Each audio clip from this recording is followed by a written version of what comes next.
जय हिंद दोस्तों, स्वागत है आप सभी का हमारे YouTube channel science GK and GS में। एसएससी एमटीएस एग्ज़ाम 2024 आज है 7 अक्टूबर और 7 अक्टूबर के सेकंड शिफ्ट का भी एग्ज़ाम खत्म हो चुका है और अब तक मेरे पास मैक्सिमम रियल पर्सन आ चुके हैं जो आपके एग्ज़ाम में पूछे गए थे।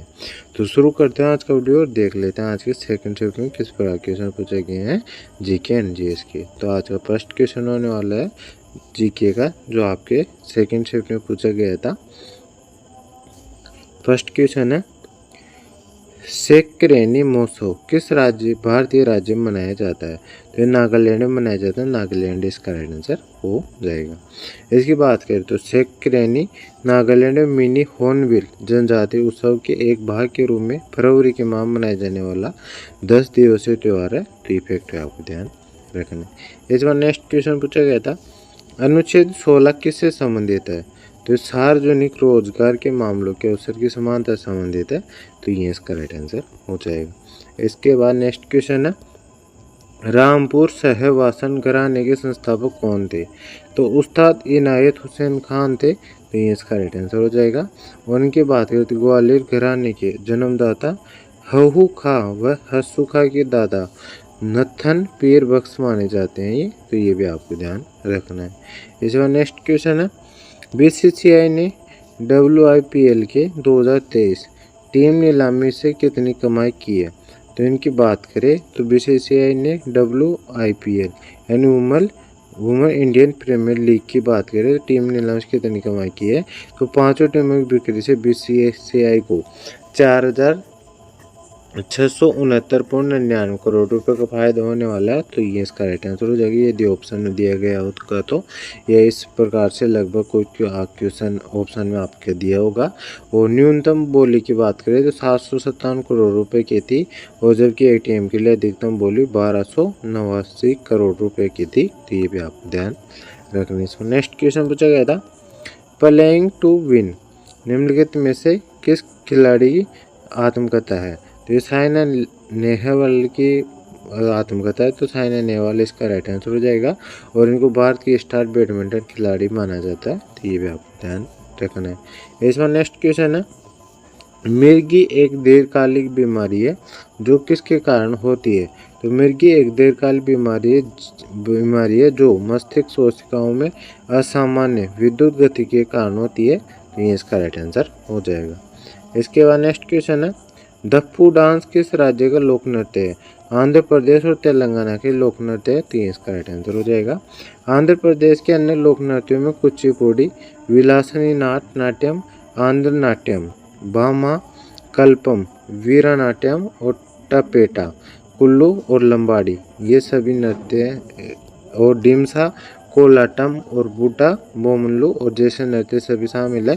और ये सभी नृत्य कहाँ के हैं? ये आंध्र प्रदेश के नृत्य हैं, लोक नृत्य है। तो ये भी आपको ध्यान रखना है। और ये भी मतलब डम्पू डांस किस राज्य लोक नृत्य थे? आंध्र प्रदेश का था। आंध्र प्रदेश तेलंगाना का था। तो ये इसका राइट आंसर हो जाएगा। और तेलंगाना के लोक नृत्य की बात करें और की तो तेलंगाना कौन कौन से?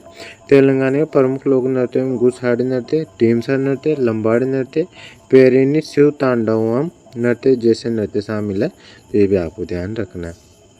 इसके बाद नेक्स्ट क्वेश्चन है, प्रधानमंत्री शहरी स्वनिधि योजना के तहत शहरी स्ट्रीट वेंडर्स को एक साल के लिए कितने रुपए तक का वर्किंग कैपिटल लोन दिया जाता है?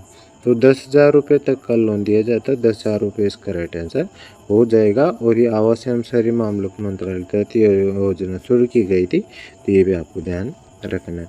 इसका नेक्स्ट क्वेश्चन है, इनमें से कौन सी लेगून झील नहीं है? तो अष्टमुड़ी झील, चिल्का झील और पुलिकट झील ये सभी झीलें मतलब लेगून झीलों के उदाहरण है। जबकि नैनीताल ऑप्शन दे रखा था तो ये लेगून झील नहीं है, मीठे पानी की झील है। तो ये इसका राइट आंसर हो जाएगा। और नैनी झील उत्तराखंड के कुमाऊं क्षेत्र के नैनीताल जिले में स्थित है और ये एक प्राकृतिक मीठे पानी की झील है। तो ये इसका राइट आंसर हो जाएगा। इसमें नेक्स्ट क्वेश्चन है, माइका किस प्रकार का खनिज है? तो सिलिकेट है। सिलिकेट इसका राइट आंसर हो जाएगा। और यानी अभ्रक ये अभ्रक के रूप में ये एक बहु उपयोगी खनिज है। तो ये भी आपको ध्यान रखना है। इसका नेक्स्ट क्वेश्चन है, कर्तन दहन प्रणाली उड़ीसा राज्य में कर्तन धन प्रणाली को उड़ीसा राज्य में क्या कहा जाता है? तो उड़ीसा में कर्तन धन प्रणाली को पम्मा दमी या कॉमन या बात करें तो छेदा कहा जाता है। तो इनमें से जो भी ऑप्शन में दिया होगा वह इसका राइट आंसर हो जाएगा। इसका नेक्स्ट क्वेश्चन है, महाबलीपुरम में किनारे के मंदिर किसने बनवाए थे? तो महाबलीपुरम में तट मंदिर का निर्माण 8वीं शताब्दी में पल्लव राजा नरसिम्हावर्मन द्वितीय ने करवाया था, जिन्होंने राजसिम्हा के नाम से जाना जाता है। तो नरसिम्हावर्मन द्वितीय इसका राइट आंसर हो जाएगा। और यह 1984 में इनको यूनेस्को की विश्व धरोहर सूची में शामिल किया गया था। तो ये भी इसका राइट आंसर, ये भी आपको ध्यान रखना है। जो नेक्स्ट क्वेश्चन है, सदिश राशियाँ कौन सी होती है? यह कौन सी है? तो सदिश राशियों में वे भौतिक राशियाँ होती है जिनके परिणाम के साथ साथ दिशा भी होती है, उन्हें सदिश राशियाँ कहा जाते हैं। और इनके एग्जाम्पल की बात करें यानी उदाहरण की बात करें तो वेग, त्वरण, बल, विस्थापन और समय, ये सभी इनके एग्जाम्पल है। तो इनमें से कोई भी ऑप्शन दिया होगा तो वो आपका राइट आंसर हो जाएगा। और यदि परिभाषा पूछी थी तो परिभाषा ये इसका राइट आंसर हो जाएगा। जो नेक्स्ट क्वेश्चन है, यानथुंगो पैटर्न जिन्हें वाई पैटर्न के नाम से जाना जाता है, नागालैंड के एक भारतीय राजनीतिक और किस भारतीय राज्य के वर्तमान उप मुख्यमंत्री है?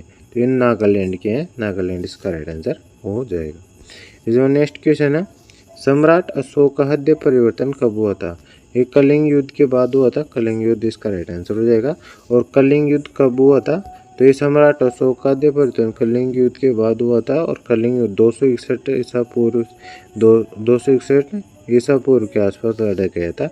ये भी आपको ध्यान रखना है। इसमें नेक्स्ट क्वेश्चन आता है, डॉक्टर पुरुषोत्तम दत्त जिन्हें 2020 में प्रतिष्ठित पद्मश्री पुरस्कार से सम्मानित किया गया था, निम्नलिखित में किस राज्य से संबंधित है? तो ये कथक नर्तक है, तो कथक नृत्य है और ये मध्य प्रदेश राज्य से संबंधित है। तो मध्य प्रदेश से इसका राइट आंसर हो जाएगा। नेक्स्ट क्वेश्चन है, उड़ीसा की कृषि का हिस्सा नहीं है। तो पोगा पोडा ये उड़ीसा की कृषि का हिस्सा नहीं है। तो ये इसका राइट आंसर हो जाएगा। जबकि उड़ीसा में मुख्य रूप से धान, मक्का, गन्ना, तिलहन, दलहन और सब्जियों की खेती होती है। तो ये भी आपको ध्यान रखना है। ये जो नेक्स्ट क्वेश्चन है, आर्य समाज की स्थापना किसने की थी? तो स्वामी दयानंद सरस्वती ने की थी। ये इसका राइट आंसर हो जाएगा। आर्य समाज की स्थापना स्वामी दयानंद सरस्वती ने 1875 में की थी। इस संगठन ने विधवा पुनर्विवाह और बालिका शिक्षा जैसे मुद्दों के लिए आवाज़ उठाई थी। तो ये फैक्ट पे आपको ध्यान रखना है। इस बार नेक्स्ट क्वेश्चन है, विधि आयोग ने क्या जारी रखने का सुझाव दिया है? तो राजद्रोह कानून को बरकरार रखना, यानी 22वें विधि आयोग ने भारतीय दंड संहिता की धारा 124A को बरकरार रखने की सिफारिश की है जो राजद्रोह से संबंधित है। तो धारा 124A इसका राइट आंसर हो जाएगा। इस बार नेक्स्ट क्वेश्चन है, रोजगार की गारंटी देने के लिए यह अधिनियम कब बनाया गया? मनरेगा अधिनियम कब बनाया गया था? मनरेगा अधिनियम आएगा यहाँ पे। मनरेगा अधिनियम कब बनाया गया था? तो सन 2005 में आए थे। तो सन 2005 इसका राइट आंसर हो जाएगा। और यह अधिनियम बनाया गया था। इस अधिनियम के अंतर्गत गांव के वे सभी लोग जो काम करने में सक्षम है और जिन्हें काम की ज़रूरत हो उन्हें सरकार 100 दिन के रोजगार गारंटी देती है। इस कानून को महात्मा गांधी राष्ट्रीय ग्रामीण रोजगार गारंटी अधिनियम 2005 की भी कहते हैं। तो ये फैक्ट आपको ध्यान रखना है। इसका पूरा नाम महात्मा गांधी राष्ट्रीय ग्रामीण रोजगार गारंटी योजना है। इसका नामकरण 2 अक्टूबर 2009 को किया गया था। इसका पुराना नाम नरेगा था, राष्ट्रीय ग्रामीण रोजगार गारंटी योजना। तो ये फैक्ट आपको ध्यान रखना है।